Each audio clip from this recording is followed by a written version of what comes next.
Welcome to Happier Ladies. I'm Azizi, And I'm Malika. and we have something a little different for you today. I'm excited to share my new work podcast with everyone. It's called Parenting Playbook. Yay! Congratulations, Azizi. We're very excited for you. What is your podcast about? Thank you so much, Malika. It's a lot of work, but I'm so excited to share it. So, as a school leader, I'm in conversations with preschool directors, child development experts, and other educators who have so much knowledge about working with children. And I thought, I know how to podcast. I could interview them and ask them about the advice that they share with parents over and over again so that more parents could benefit from that. I love this idea. So we have some episodes up, and I'm working on a few more. We'll see where it goes from there. But I wanted to share one of the episodes with our listeners. I had the opportunity to speak with Gia Blount, who is an early childhood expert. She teaches widely, and she just wrote a book called Good to Go about potty training.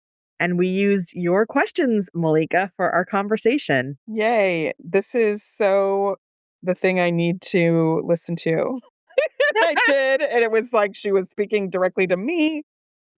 I found Gia's perspective really refreshing, and her insights are just so practical and helpful for, I think, parents up through the potty training age. Even if you think you're not there yet, her advice is really helpful. I found it really interesting. And there were some great values about children and working with children and how they learn that come through in this episode also. So if you have babies or toddlers in your life, then you should listen. And as someone who cares for children, I think it would be interesting for you too. It was interesting to me, and I'm well past that stage in my life. So everyone, enjoy this bonus episode of Parenting Playbook. Welcome to Parenting Playbook. My name is Azizi Williams. I'm the head of school at Children's Community School, and I'm here with my very special guest, Gia Gambaro Blount, to talk about her new book coming out. But Gia is an amazing educator. Gia is a parenting coach. She teaches parenting classes at the family room and has just a depth of knowledge around early childhood development and coaching parents. And today she's going to talk to us about potty training, a deep dive into potty training. This is an area that I just don't remember. I've just wiped it out of my brain. So I'm so excited to hear your tips and suggestions, strategies for parents. So first of all, Gia, what led you to write this book? Well, first of all, thank you so much for having me, Azizi. It is great to be a part of this podcast. And what led me to write this book is all those years of experience in parenting classes where parents were just really struggling with potty training. And so I would often refer them to the best-selling books that were available, but they were, in the past, I would say 5 years, very unhappy with the content they were finding, or being kind of sold like online video courses, which is very hard to scrub through when you are in the midst of potty training. You can't be like, hold on, let me watch a video, right? So I started to think more deeply about potty training and put together a format, a method, a strategy that is aligned with how I teach my child development classes, very theory-based, and it just took off. I would post a workshop and it would fill. I would get booked at a preschool and it would fill. It just got more and more popular. And then you know how people are like, you should write a book. And I was like, at one point I was like, yeah, what? Of course. Why shouldn't I write a book? I should write a book. And that's really how it started. And luckily at that time, I had a parent in my class who is a pretty well-known parenting podcaster, Laura Birrick. She's the co-host of Big Fat Positive, but her training is as a writer. I am not a writer. And so I actually asked her if she would be interested in collaborating, and she said yes. Wow. So you had so much time to pilot all of this material and to actually refine and edit based on actual parents going through this with you. Yes, the book brings a very real world snapshot. The format is I talk about the process And there are these little sidebars throughout the book where Laura is actually implementing it on her toddler in real time. So you get the like, my theory, my way of doing it, and then she does it and tells you how it goes. I think it's kind of a fun and funny read. We've been getting some feedback that it's hilarious. So that's good. That always makes things easier when you can laugh at it, when you're, or, laugh together in this. Exactly. I mean, it's literally about pee and poo. We need to make a few fart jokes. Well, Gia, yeah, I haven't gone through this. It's been a long time since I went through potty training with my own daughters. And I wanted to get some real questions. Okay. So I reached out to my sister. She has a 2.5-year-old. They definitely are tiptoeing into this process. And I asked her, what are your questions? So some of these questions, Gia, are for my sister, and I'm sure other people have similar questions. So the first one is about, how do you know when it's time to start potty training? / is there a time when it's too late to start potty training? That is the number one question that I get asked as well. Does my child need to be ready? Interesting. So for this book, I actually broke it down into a new way of thinking about readiness. And we call this chapter Rethinking Readiness. And I really try to divide what you normally would find online, like a checklist of skills that you need before. And I divided them into skills that are teachable and skills that are not teachable, instead of mixing them all together, because there are some things that we just don't wait for. For example, one of those things is often your child's curiosity about your potty habits as a sign of readiness. But that is not a teachable skill, right? We can't make your child watch you pee. That would be weird. So once we kind of split it into teachable things and non-teachable things, and another non-teachable is like bladder capacity, like them being able to hold, those kinds of things. Once we broke it apart that way, it became way more clear to us that there is almost like a flow chart. And because we saw this, we created the first ever flow chart to understand your child's readiness, where they are by age, and also external factors like, are they going to school? Like sometimes they may not be quote unquote ready in the traditional sense, but you have a deadline. And also when we broke it apart into teachable and non-teachable parts, the teachable parts you can teach without them necessarily being ready. Some children do need a little extra push. They might be perfectly comfortable just in their diapers. And when you have that type of child, then we do have to kind of help them along a little bit and increase their ability and their capability around the teachable skills, like pulling up and down pants. Totally teachable, right? We can start to build capacity in those areas.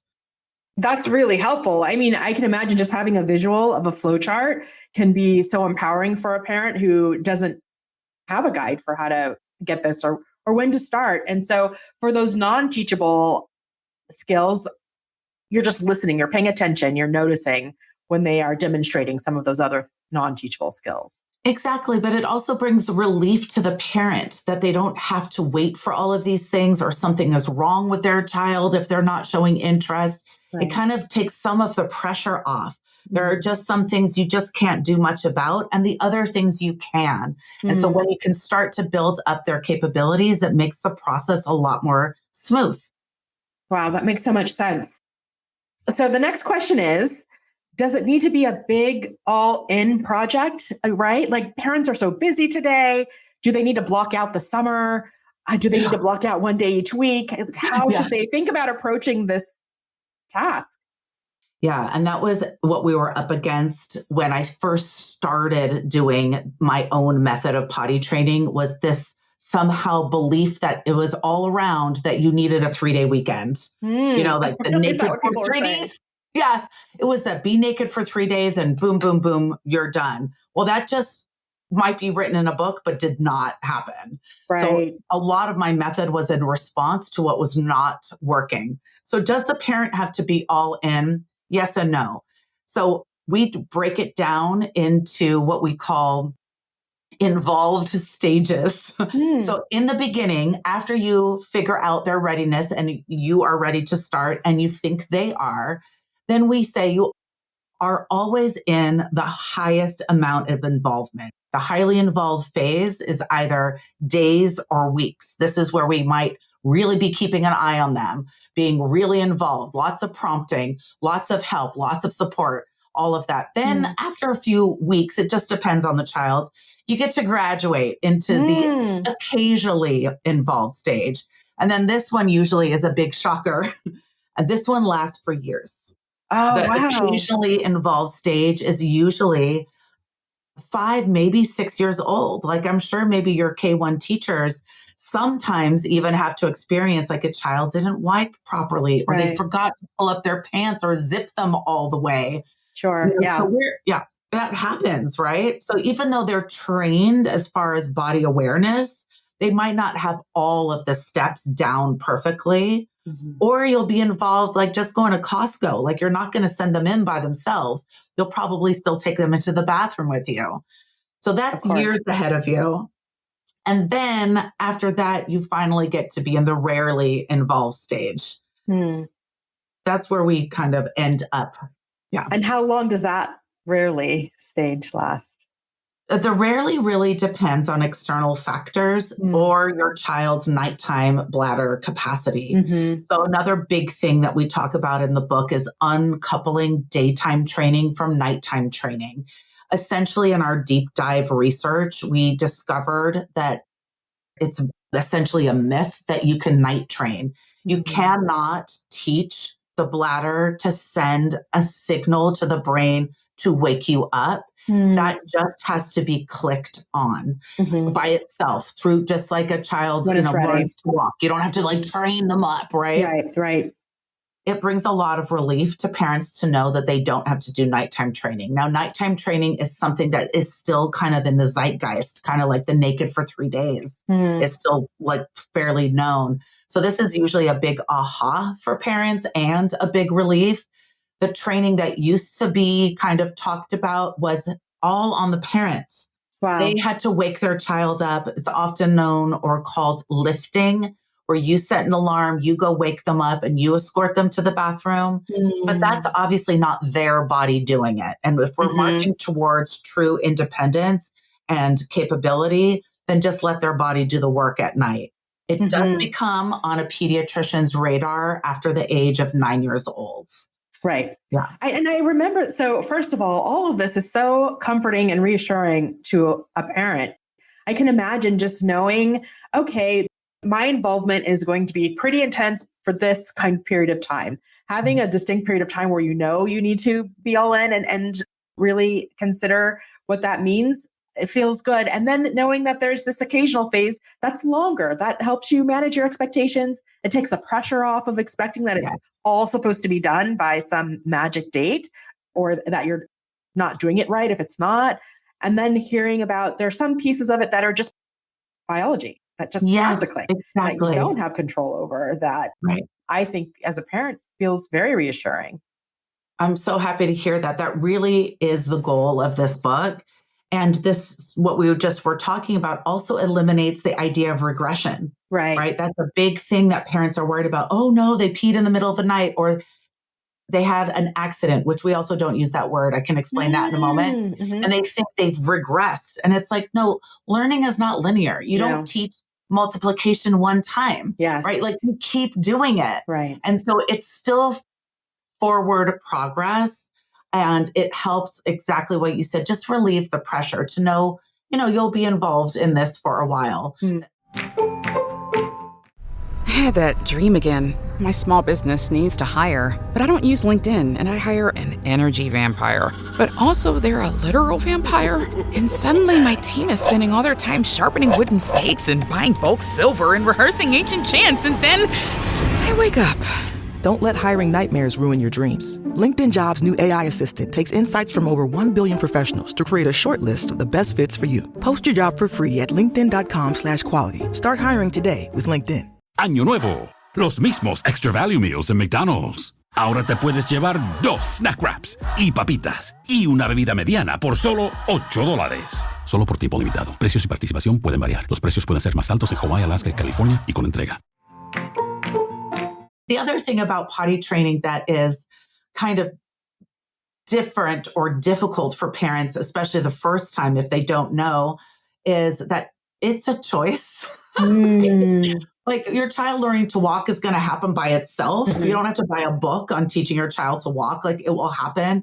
But the parent does decide, like, okay, I have to roll up my sleeves and do this. And that feeling can be so overwhelming because you get to decide, like, is it going to be now? Is it going to be in a week from now?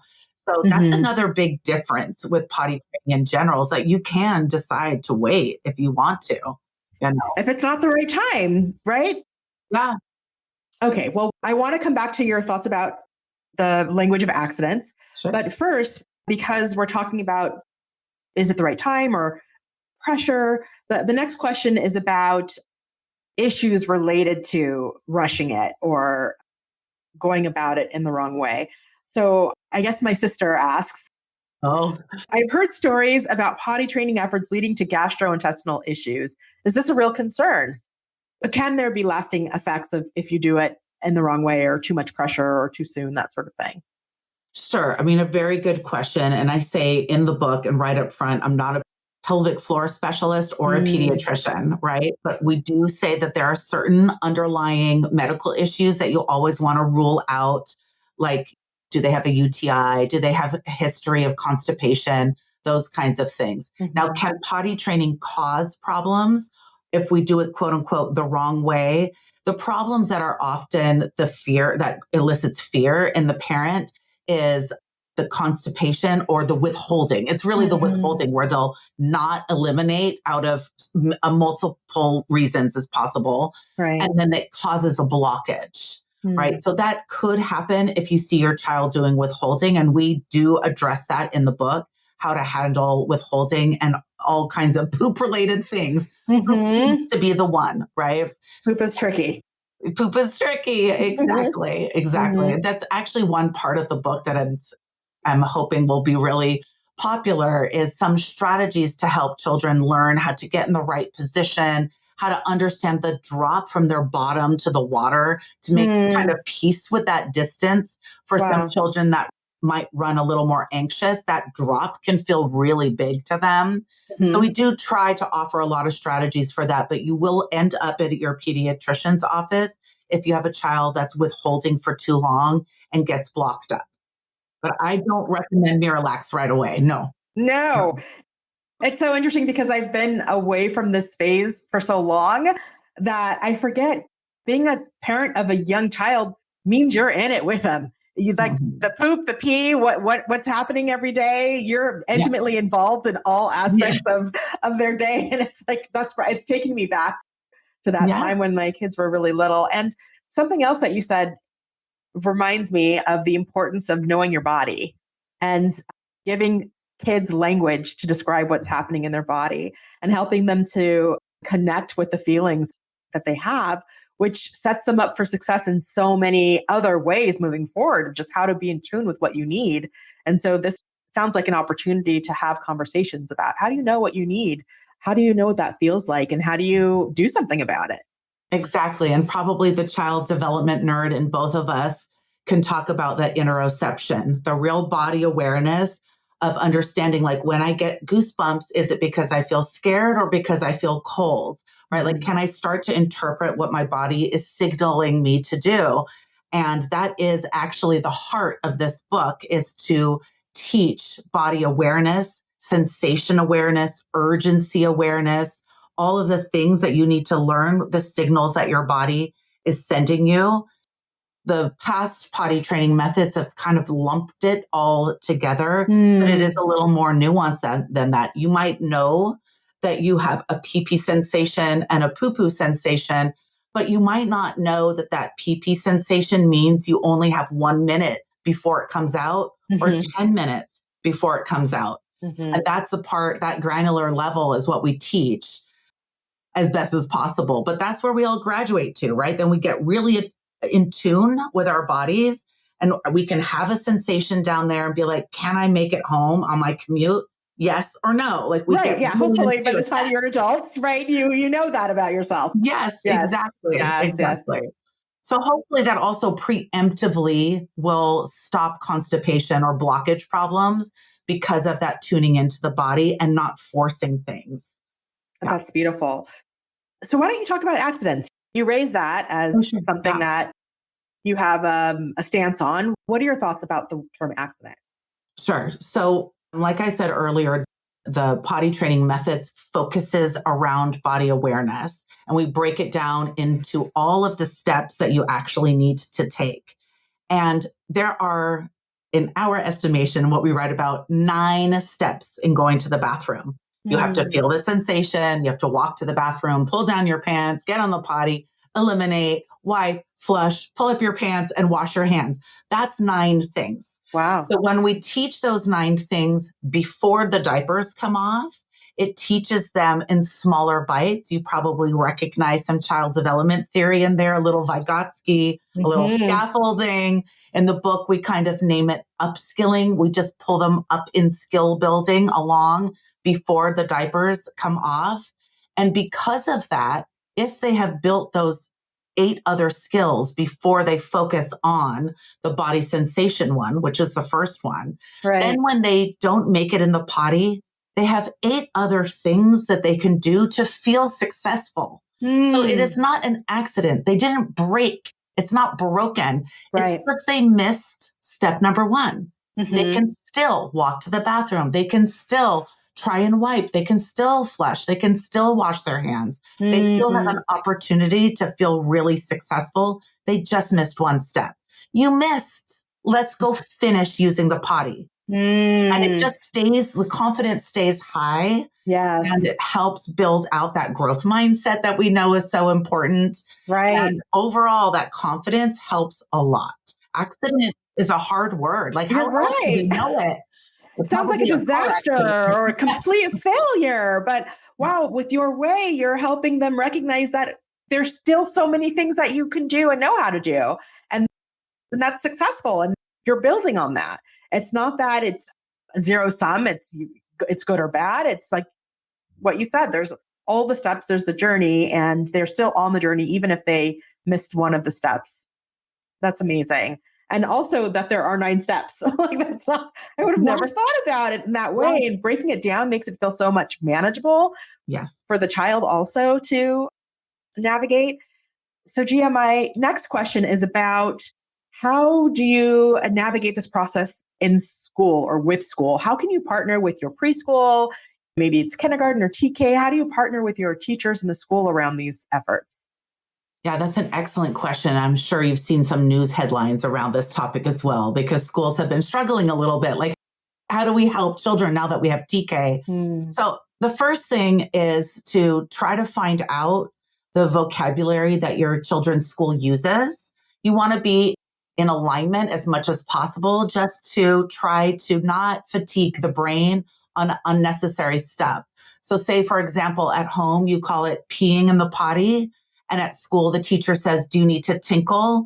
That might just slow down that, like, being able to think about what it is. Sure. So it makes it just another roadblock. Yeah. So if you can get in alignment with the school's vocabulary, either adopt theirs at home or teach the faculty, the teachers at your child's school, what words you're using. The thing that schools have that parents don't often have, even if they have siblings, is the peer-to-peer observation, right? And they have the little potties. So at school, sometimes it's a completely different, not approach, but mindset that the child has. They see the small potties that look like the grown-up ones, but they're tiny. They see their friends doing it. Oftentimes schools do it on some kind of pattern or schedule, you know, before recess or after lunch or those kinds of things. So that can give them an opportunity to try. That is different than listening to your body, but it doesn't matter if ultimately the school and the home has different approaches, because multiple avenues to learning something is always helpful. Absolutely. It can reinforce. They can pick up one thing here and something else at home, and that's okay. Yes, yeah, exactly. And I appreciate the finding out from the school, what language are you using, and seeing if there's a way to just adopt that. Because as you said, why not have a consistent way that we're talking about this practice or these strategies so that the child doesn't have to hold all the different kinds of language and have barriers there. Yeah. And Yeah. part of my hope, and, like I said, my workshops have gotten popular. So I've been talking at preschools about this. And often the preschool hires me for the parents, but some of the teachers are in attendance, like they're there to help out. Mm-hmm. And they're like, oh, we're going to start doing that too. Talking about the 9 steps, because Yes. like teachers love to help kids feel successful, and quote unquote accident being reinterpreted or reimagined as a miss and still having this opportunity for success would be so great, for that feels so school and aligned. home to have alignment. I mean, my dream, of course, my hope would be that each preschool has a copy of this book and parents have a copy. So it naturally falls into alignment would be the optimal next step. Absolutely. Yeah. I envision the graphics of each step on the walls of every bathroom in all schools, Yeah. Yeah. So Gia, what are 3 pieces of advice or strategies you would give to parents who are ready to potty train? You gave me this question ahead of time. I'm like, there's so much. You could just restate if you want into 3. I think I came up with like the 3 big things is potty training is not a light switch. It's a process. Great. So you did not do a bad job if they're not done in 3 days, right? It's not a light switch. We're going to stay in that highly involved stage for days or weeks. Also, that what we said earlier about uncoupling daytime from nighttime training is really a big relief for most parents. Then the big one is that you can teach 90% of potty training before taking off the diapers at all with those upskills for those 8 other steps. So once the diapers do come off, all you're left with is really focusing on those body sensation cues. That's all. They don't have to learn walk to the bathroom, pull down my pants, balance on the potty, wiping. They've practiced all of those things in what we call the rehearsal period. So when you do take the diapers off, they have a lot of that skill already built up. Now they're allowed to focus on listening to their body. Oh, that's beautiful. And that is, of course, how we teach so many other kinds of skills.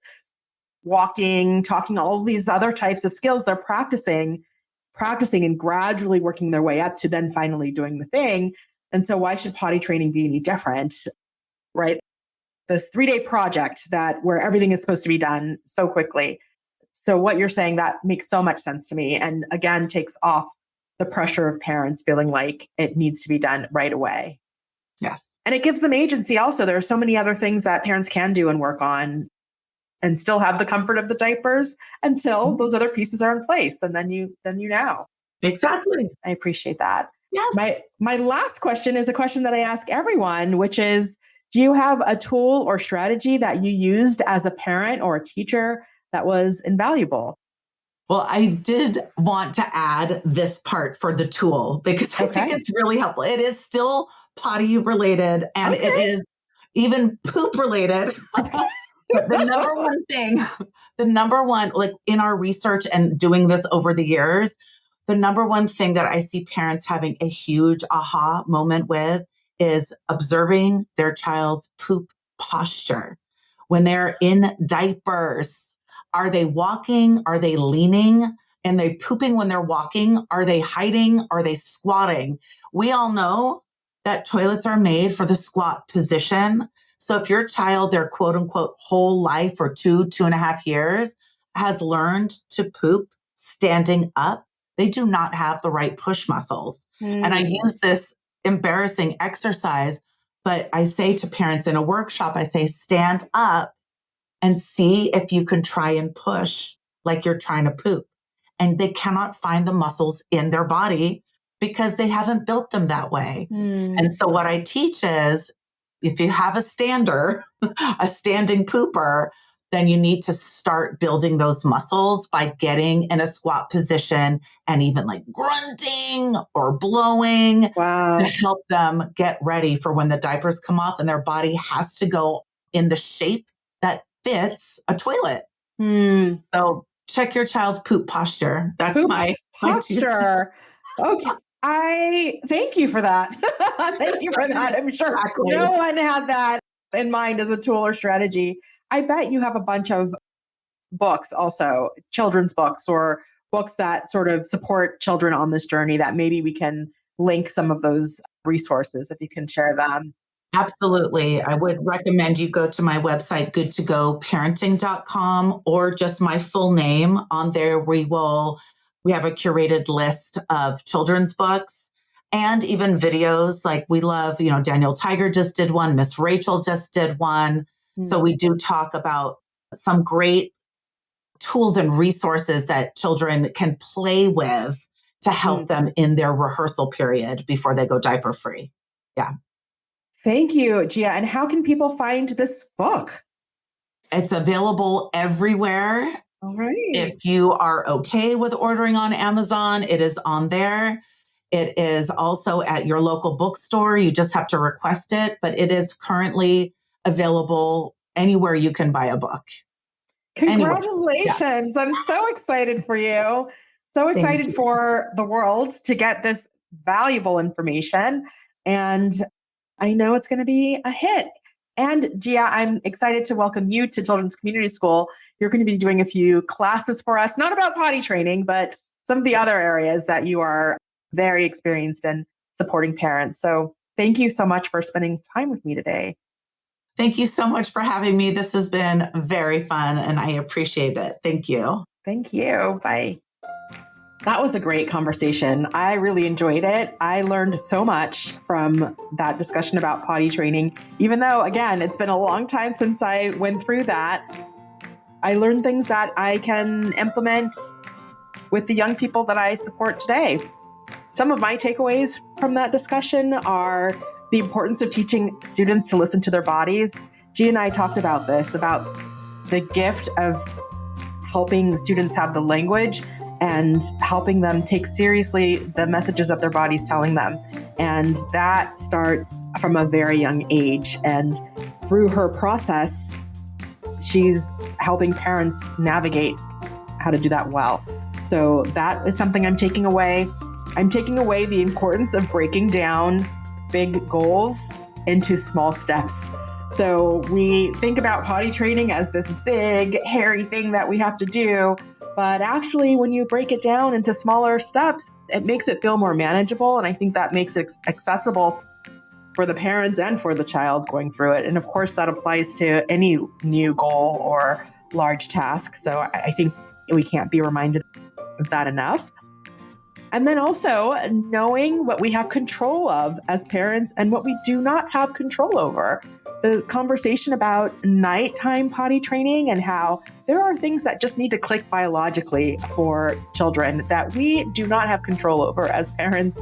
I think that's so important to remember and understand because that gives us some relief. It lets us know sort of where we should be pushing and not pushing. And that, as with many things, they just have to be ready to developmentally. They have to be ready and things have to click before there's progress made. So those are some of the takeaways that I have from this conversation, even though we were talking about potty training specifically. Of course, it extends to so many other areas of parenting, and I hope you found it helpful also. So thank you to Gia. Please check out her book, Good to Go.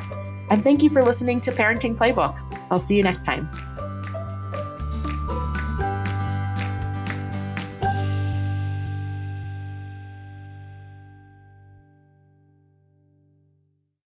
This podcast is part of the Sound Advice FM network.